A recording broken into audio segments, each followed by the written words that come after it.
Hey guys, and welcome back to Mad About Skin. If you're new to our channel, welcome. Here at Mad About Skin, we're passionate about helping you to get the most out of your skincare. So if you haven't already, now is a great time to subscribe, click the button below, ring the bell, you won't miss out on any of our amazing content, and we look forward to seeing you in the next video. In today's video, we're going to be talking about skincare claims, marketing ploys, gimmicks, branding. What do the different claims on each product mean? Are they fact? Or are they worthless? We're going to debunk some of the claims that companies often make to promote their product, and we're going to help you guys to become better consumers. So there's quite a lot to go through in this video. I'm not going to be able to cover everything. So if there's a claim or something that you want us to discuss, leave it in the comments below, and I could do a separate video with you or respond to the comment. But today we're going to do a quick rundown of claims, if they're worth a purchase or if they're worthless. Let's start. First one is non-comedogenic. What does it mean?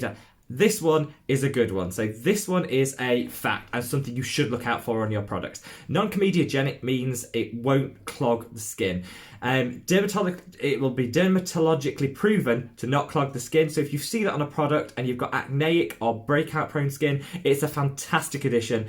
Definitely buy it over a product that isn't non-comedogenic. Absolutely, this one's worth its weight in gold. Second one, then this one's very popular. Clean. When a product describes itself as clean, absolutely worthless. So there's no industry standard on what is and isn't deemed a clean ingredient in a product. It's a marketing gimmick, it's a ploy to get, it's been very trendy recently. People love to think that the products they're using are somehow less harmful or there's less ingredient.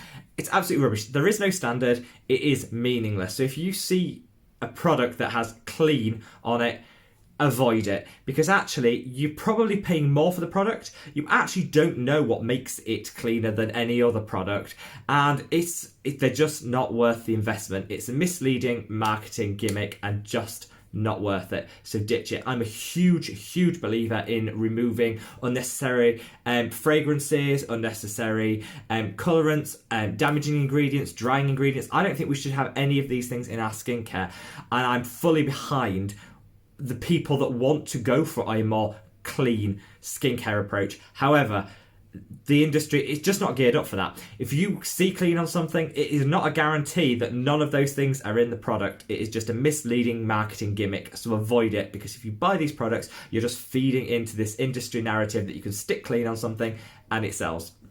So third is, along similar lines, natural. So when something says natural, worthless. Don't buy into that, because actually something can be badged as natural if it's got 1% natural ingredients in it. And also, what is a natural ingredient versus an unnatural ingredient? So you might have something like bicarbonate of soda, so baking soda. That is a natural ingredient in that it is naturally occurring in the earth. Doesn't require a level of synthesis to get there. However, it's actually really bad for your skin. It's really alkaline compared to your skin, which is acidic, so it actually disrupts the balance of your skin, will dry out the skin, create redness, possibly create allergic reactions. So actually it's really bad for you, but it's natural. So they can absolutely put that in a skincare product and call it natural. You feel that you're buying something that is good, but actually you're buying something that's quite harmful to the skin. So natural, there's no industry standard. It can be 1% natural, 99% natural. You have no idea what you bought. Stay away from it. Do not buy a product just because it says natural, because you are wasting your money. Fourth, this is one that's quite close to my heart, which is, and I think it's quite close to a lot of people. It's something that we should really be striving for. And I'm a bit torn on whether this is a value-adding label or not, and that's cruelty-free. So you'll see cruelty-free on an awful lot of products. So it's much better than the last two that we've discussed. So what cruelty-free means is that the product hasn't been tested on animals, and that is a traceable industry standard. So if it says cruelty-free on it, that guarantees that that product will not have been tested on animals. I think we live in an age where there's enough technology that we don't need to test skincare on animals. Why we insist on continuing to do it, I don't know. It's cheaper in some instances. It shouldn't be, but it is cheaper in some instances. Some companies just get into the habit. Some countries, such as China, force companies to test their products on animals before it's ticked as being safe for human use, which is why a lot of companies that want to sell into China, which is a huge market, do continue to test on animals. It's so outdated and it's so unnecessary. So I'm fully behind the ethos of cruelty-free. I would caution people when they buy into this on a couple of things. One, doesn't automatically mean the product's vegan. So if you're vegan and you're looking for a vegan product, cruelty-free doesn't automatically mean vegan. So that's just something to look out for, because I know a lot of our followers are quite keen on the vegan skincare ranges that are coming out. Cruelty-free doesn't automatically mean vegan. You do still need to check the ingredients. That's one thing. Another thing is, because that product hasn't been tested on animals, it doesn't mean that the company itself doesn't test on animals. So a really good example, and this is where I think as consumers we have to do a lot more research. So a really good example of that is The Body Shop is a fantastic cruelty-free brand. It was Anita Roddick who created The Body Shop, was one of the first pioneers of abolishing animal testing and really having cosmetics which have a conscience. I think it's fantastic. As a brand, it was great. I don't like all of their products, don't necessarily like some of the other things they do, but I think from a cruelty-free basis, they pioneered this and they were fantastic in really bringing cruelty-free to the consumer's conscience. However, they were bought out by L'Oreal. So L'Oreal are a huge multinational conglomerate, one of the biggest skincare, perfume and cosmetic companies in the world. They are also one of the biggest proponents of animal testing. So as a company, they test on animals and they advocate the use of testing on animals in certain jurisdictions. So here in the UK and in the European Union, we had quite strict animal testing laws and regulations imposed, and L'Oreal did put up some fight against this whilst they were being passed. That's not to say they're a bad company, and this isn't to necessarily pass any comment on L'Oreal. It's just to say these are the events which took place, and they do continue to test some of their products on animals. So what I'm saying is, if you buy a Body Shop product, you can guarantee that that product isn't tested on animals, which I think is fantastic.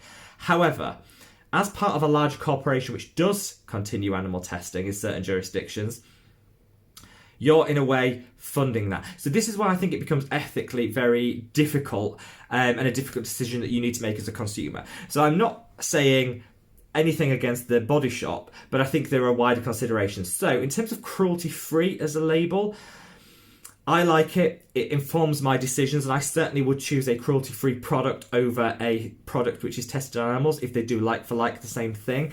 Absolutely, we should be doing that. But I think if you're trying to strip out cruelty completely from your skincare routine, I think there are a lot of other ethical considerations around that, particularly around some of the bigger companies and how they've bought up a lot of the indie brands that really drove this ethical choice to not test on animals. So I think there's a bit more to do there. But yeah, cruelty-free, I'm on board with. I think that's a good label to have on a product. Dermatologically approved or dermatologist approved. Right, this is a controversial one. You'll see this appearing on skincare products. It is a load of tosh, load of rubbish. Ignore it. Most skincare products, in fact, I can't think of any that don't have that claim on there somewhere, either on the website or on the product itself. All you need to be able to do to claim that is to have a dermatologist say, yeah, it's a great product. Now, dermatologists are amazing, they're specialists, but as with all specialists and as with all professions, there are the good and there are the bad. There are the scrupulous and the unscrupulous. There are those who will support a brand because they know they're getting something from it, and those that absolutely won't, they live by their conscience. So you only need one slightly more lenient or slightly more old-fashioned or whatever dermatologist to say, yeah, cracking, great product. Stick that on, dermatologically approved, dermatologist approved, stick it on the product, charge a higher price point, you might get more sales. Worthless. So I don't say don't buy the product because it claims that, but don't buy the product because it claims that, if that makes sense. Because I don't think there's any value in that proposition, particularly because none of them ever back it up with any studies or any information about the number of dermatologists which have approved it or the work that they've done to see that. So get rid. The other one, and this is the final one that I think we need to debunk, is there's been an increase recently in the number of products which claim to be climate friendly, climate safe. supporting the climate. Rubbish. What is that? It doesn't mean anything. You see it on a product and you think, oh great, I'm an environmental consumer. I do think we should absolutely be doing more in our day-to-day lives to tackle the release of greenhouse gases. We should be doing more to become more environmentally sustainable. Absolutely, I'm fully on board with that. What does it actually mean if you stick it on a product? So I saw one the other day, a product in the drugstore here in the UK the other day that said climate conscious. I don't know what that means. Does that mean, they turn the lights off when they leave the office? Or does that mean that they're investing millions of dollars in finding sustainable alternatives to polluting products? I don't know. It's one of those claims that you can stick on something and there's no regulation around it. No one can say that's rubbish or that's great, and there's nothing to back it up. So do not invest more money in a product because it's climate friendly, climate conscious, without doing your research to work out whether, as a company, that company is something that takes its environmental concerns seriously, if that is your main concern and main driver as a consumer. Alright guys, so I hope this has helped, and I'm going to do a couple more of these because there's loads more claims out there. I think what I would take from this is absolutely don't bother with anything that claims to be clean, natural, dermatologically approved or climate friendly. They're all meaningless and baseless claims. I'm not saying you shouldn't make your routine more natural, cleaner by stripping out some of the chemicals that are not adding any value and doing damage to our skin, and become more environmentally conscious. Absolutely, we should be doing all of those things. But just because a product says that, there is no basis or consumer standard to hold them to, which means that they're pretty meaningless. You should, however, I'm a big advocate of looking out for cruelty-free products. Absolutely, you might want to do some research around the company behind it.